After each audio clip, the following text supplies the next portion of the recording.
Hey guys, welcome back to Monique's Book List. So we're here to do the second half of the top 10 cozy murder mysteries that I would suggest or recommend. My favorite. It's kind of the last five. It's actually just three of my last of my top eight actually, and then I have two recommendations that I would say they're not my ultimate favorite. Like they're not in the top 10 or top eight, but they're reasonable, so I will suggest them. So let's go ahead and get to number six. Number six is a series by Matthew Costello and Neil Richardson. It's called the Sheringham Series. There are 33 books in the series, and I have read, I think about 20. I believe 20. They're very, very short. I think on average they're about 120 pages. I think these two authors, one is British, the other one is American, and I think they had the idea of writing the series, releasing a book each month. Now, how long this is going to happen, I don't know, but I know that they have released 33 books. They're very short. If you listen to them, I have listened to most of them. They're like 2 hours at the most to listen to. To give you some background, you are following Jack Brennan and a lady by the name of Sarah Edwards. Jack is a retired police officer from New York. Sarah is actually in marketing in the small town of Sheringham. She used to live in London. She was married. They got divorced. She moved back to her hometown with her two children, and she now works in marketing for the small town and surrounding areas. And she teamed up with the the the retired police officer Jack, and they started solving crimes. And they had solved so many crimes. I think by like book six or seven, maybe a little further in, they opened up their own private detective agency, and they solve many murders, many crimes in general, set present day, and it's very interesting. Jack is older; he's like in his 50s, and I think Sarah may be in her 30s. There does seem to be some physical, there does seem to be some type of romantic tension between the two of them, but I don't know. I haven't gotten to the part whether or not they explore it, but I know as of right now where I am on book 21, they have not. So yeah, if you're looking for a quick read and decent cozy murder mystery, I would go with it. Again, very short books, easy read. Next is the Nikki Heat series. And this is a very interesting one because this is actually was written or created because of the TV show Castle. And technically it says the author is Richard Castle, but it's not Richard Castle because he's a fictional character. The actual author is a gentleman by the name of Tom Straw. He's written all the books of Nikki Heat. There's 10 books that have been published. The last one was just recently published, I think in 2019, or was it late 2018? I've read 8 of the 10 books. We're following, basically the book is the TV show, with a little less, I don't know, a little less filler. The book is, in my opinion, the book series is better than the TV series.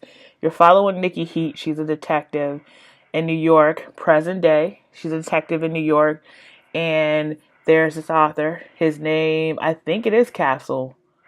Yeah, I think his name is Castle in the book, and he somehow gets assigned to her to do an article on her initially, and they take a liking to each other. And as in the show, they wind up getting married.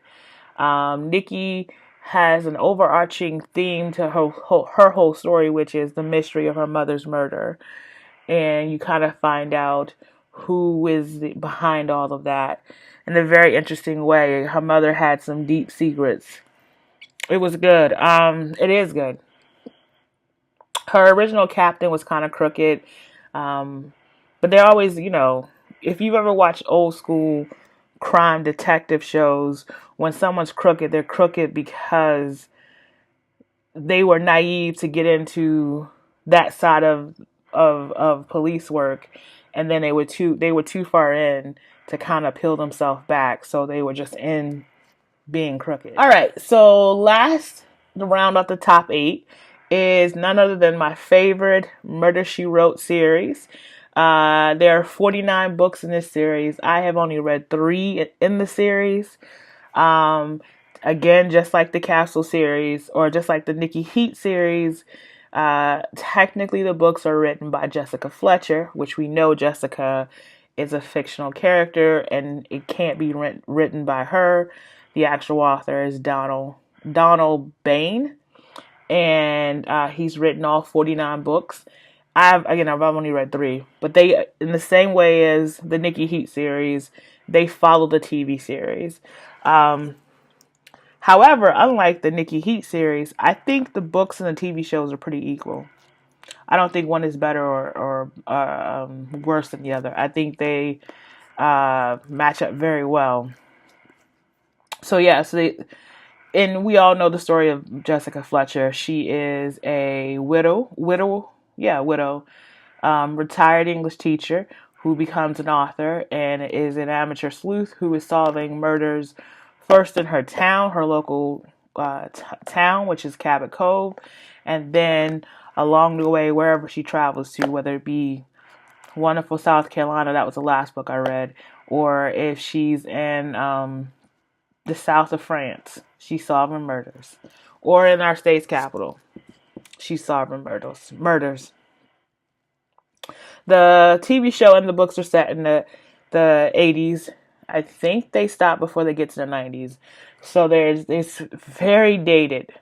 Very dated on the mindset, very dated in the speech, clothing, all that kind of stuff. But if you like cozy, if you're like me, if you're a little older and you remember Murder, She Wrote, I think you would enjoy the series. Or if you don't, maybe your mother would like it, or your grandmother, somebody would like it. I like it because it does remind me of the TV series.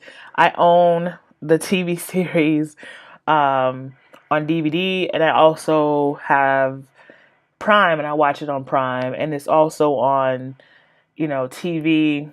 It's everywhere. So, it just brings a warm and fuzzy feeling for me to watch Murder, She Wrote. That's really weird to say out loud. But yeah, so those are my top 8. I'll give you 2 honorable mentions, and so let's get into that. We're gonna go with M.C. Beekton. And she writes a series called the Agatha Raisin series. There's 30 books in that series, and I got through 2. Now, a little bit about Agatha Raisin. She is,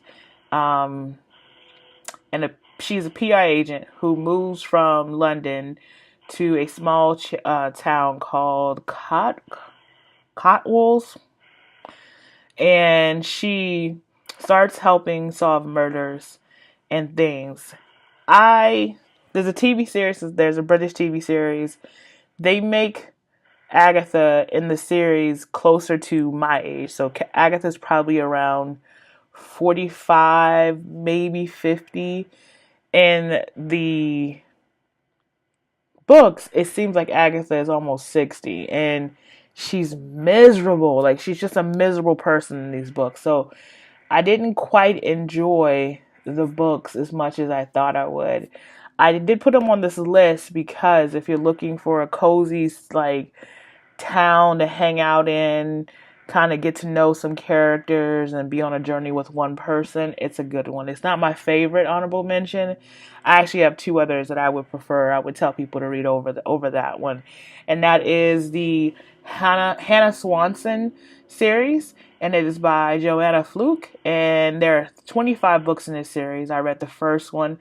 I do plan to go back and read the rest of them, and the rest of them.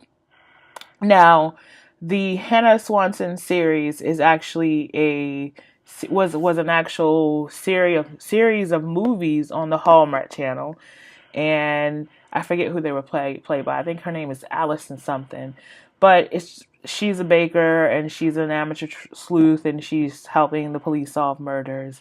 Again, there's quite a bit of books, 35 to be exact, and she has two. She's kind of in a love triangle situation, and yeah, she lives in a fictional town called, maybe, I hope it is.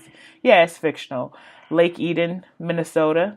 So it's interesting. Yeah, I have plans to finish the series. I just haven't gotten back to it with all the new books that are coming out. But I'm going to put some of these back on my monthly TBRs to bang through because I did enjoy the first book.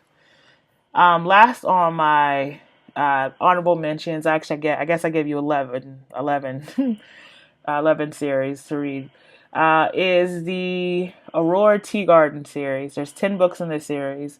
The author is, I'm going to say her name is, I thought I wrote it down correctly, but I don't think I did.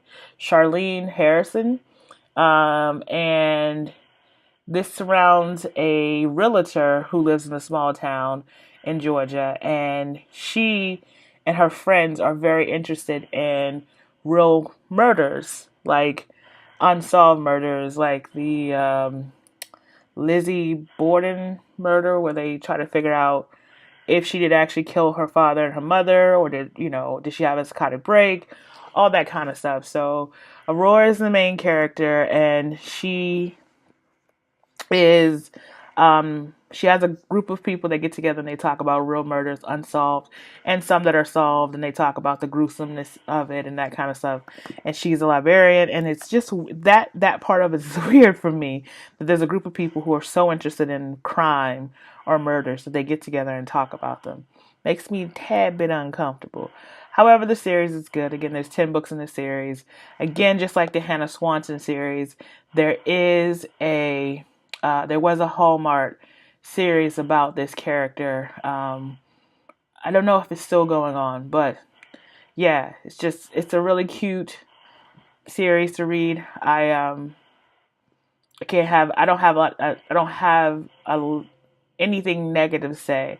Just like the Hannah Swanson, because I watched the TV series, it's kind of hard for me to go and just read the books right away. So I've only read 2 of the books in this series, like them both. I'm going to be real with you. Both books were very predictable. I don't know. I read 2 of the books in the series and I enjoyed it. I enjoyed the journey, even though I knew immediately who the person was. Other than that, I think that's it. Until then, I'll talk to you soon. Have a good one. Bye.